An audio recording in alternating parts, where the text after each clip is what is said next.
നവീൻ ബാബു കേസിൽ നീതിക്കായി പോരാടുന്ന കുടുംബത്തെ തകർക്കാൻ ഇല്ലാക്കഥകൾ പ്രചരിപ്പിക്കുന്നതായി കുടുംബത്തെ തളർത്താനാണ് ഇത്തരം ശ്രമങ്ങളെന്നാണ് കുടുംബം മാധ്യമങ്ങളോട് പറഞ്ഞത്.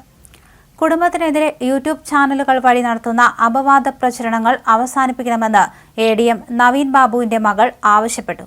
ഓൺലൈൻ മാധ്യമങ്ങൾ വഴി കൊച്ചച്ഛനെതിരെ അപവാദ പ്രചരണം നടത്തുന്നു. കേസ് അടക്കമുള്ള കാര്യങ്ങൾക്ക് വേണ്ടി ഏറ്റവും കൂടുതൽ കഷ്ടപ്പെടുന്നത് അച്ഛന്റെ സഹോദരനാണ്. അദ്ദേഹത്തെ ചില ആളുകൾ യൂട്യൂബ് ചാനലുകളിലൂടെ മനഃപൂർവ്വം മോശപ്പെടുത്തുകയും അപവാദം പ്രചരിപ്പിക്കുകയും ചെയ്യുകയാണ്. ഞങ്ങളെ അദ്ദേഹം പറ്റിച്ചുവെന്നാണ് അപവാദ പ്രചരണം.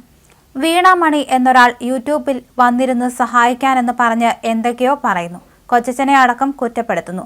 ഇത് ഞങ്ങൾക്ക് സഹിക്കാൻ കഴിയുന്നില്ലെന്നും മകൾ പറയുന്നു. കുടുംബത്തെ തളർത്താനാണ് ഓൺലൈൻ മാധ്യമങ്ങൾ വഴി ഇത്തരം അപവാദ പ്രചരണം നടത്തുന്നത്. അത് കുടുംബത്തെ വീണ്ടും വേദനിപ്പിക്കുന്നതാണ്. ഇല്ലാത്ത കാര്യങ്ങൾ ദയവായി പ്രചരിപ്പിക്കാതിരിക്കുക.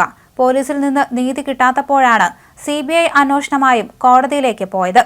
പ്രത്യേക അന്വേഷണ സംഘത്തിൽ വിശ്വാസമില്ലെന്നും കുടുംബം പറഞ്ഞു. പോലീസിൽ നിന്ന് നീതി കിട്ടാതെയാണ് കോടതിയിൽ പോയതെന്നാണ് മഞ്ജുഷയും പറഞ്ഞത്.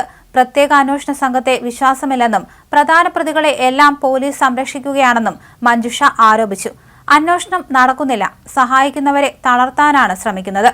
കുടുംബത്തെ തളർത്താനാണ് ഓൺലൈൻ വഴി അപവാദ പ്രചരണം നടത്തുന്നതെന്ന് മഞ്ജുഷ പറഞ്ഞു.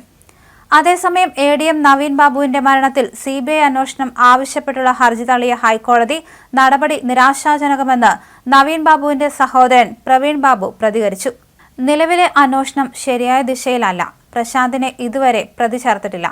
CBI അന്വേഷണം ആവശ്യപ്പെട്ട് സുപ്രീം കോടതിയെ സമീപിക്കും. കുടുംബത്തിനും തനിക്കുമെതിരെ അപവാദ പ്രചരണങ്ങൾ നടത്തുന്നവർക്കെതിരെ നിയമ നടപടി സ്വീകരിക്കുമെന്ന് പ്രവീൺ ബാബു വ്യക്തമാക്കി. നേരത്തെ ഹൈക്കോടതി സിംഗിൾ ബെഞ്ച് CBI അന്വേഷണം ആവശ്യം തള്ളിയതോടെയാണ് കുടുംബം ഡിവിഷൻ ബെഞ്ചിൽ അപ്പീൽ നൽകിയത്. നിലവിൽ കണ്ണൂർ റേഞ്ച് IGയുടെ മേൽനോട്ടത്തിൽ പ്രത്യേക അന്വേഷണ സംഘമാണ് കേസ് അന്വേഷിക്കുന്നത്. നവീനെ കൊന്ന് കെട്ടിത്തൂക്കിയതാകാമെന്നും സിംഗിൾ ബെഞ്ച് വസ്തുതകൾ ശരിയായി വിശകലനം ചെയ്തില്ലെന്നും ചൂണ്ടിക്കാണിച്ചാണ് അപ്പീൽ നൽകിയത്. എന്നാൽ ഡിവിഷൻ ബെഞ്ച് ഈ ആവശ്യം തള്ളുകയായിരുന്നു. Justice PB Suresh Kumar, justice Jobin Sebastian എന്നിവരടങ്ങിയ ഡിവിഷൻ ബെഞ്ചാണ് ഹർജി പരിഗണിച്ചത്. കേസിൽ പ്രതിയായ PP ദിവ്യയ്ക്ക് ഭരണപക്ഷത്തുള്ള സ്വാധീനമടക്കം കണക്കിലെടുത്ത് കേസ് CBIക്ക് കൈമാറണമെന്നാണ് ഭാര്യ ആവശ്യപ്പെട്ടത്.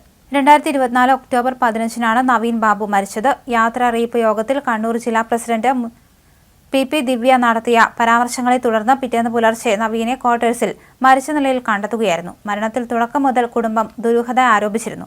മരണം കൊലപാതകമാണെന്നും ദിവ്യയുടെ രാഷ്ട്രീയ സ്വാധീനം കാരണം ശരിയായ അന്വേഷണം നടത്തിയില്ലെന്നും ആരോപണമുണ്ട്. ഇൻക്വസ്റ്റ് പോസ്റ്റ്മോർട്ടം റിപ്പോർട്ടുകളിൽ പോരായ്മകളുണ്ട്. ശരീരം തൂങ്ങി നിന്നതിലുമേറെ സമയം തറയിൽ കിടന്നിട്ടുണ്ടാകാമെന്നാണ് ഹൃദയം നിലച്ച ശേഷമുള്ള രക്തമൊഴുക്കിന്റെ ഗതി സൂചിപ്പിക്കുന്നത്. കൊലപ്പെടുത്തിയ ശേഷം തൂക്കിയതാകാമെന്ന സംശയം ബലപ്പെടുത്തുന്നതാണിത്. വായിൽ നിന്ന് ഉമിനീർ ഒഴുകിയിട്ടില്ല. മരണം നേരത്തെ നടന്നുവെന്ന സൂചനയാണിത്. നാക്കു കടിച്ച നിലയിലായിരുന്നു ശ്വാസം മുട്ടിച്ചതെന്ന് തെളിയിക്കാവുന്ന സംശയങ്ങളുണ്ട്.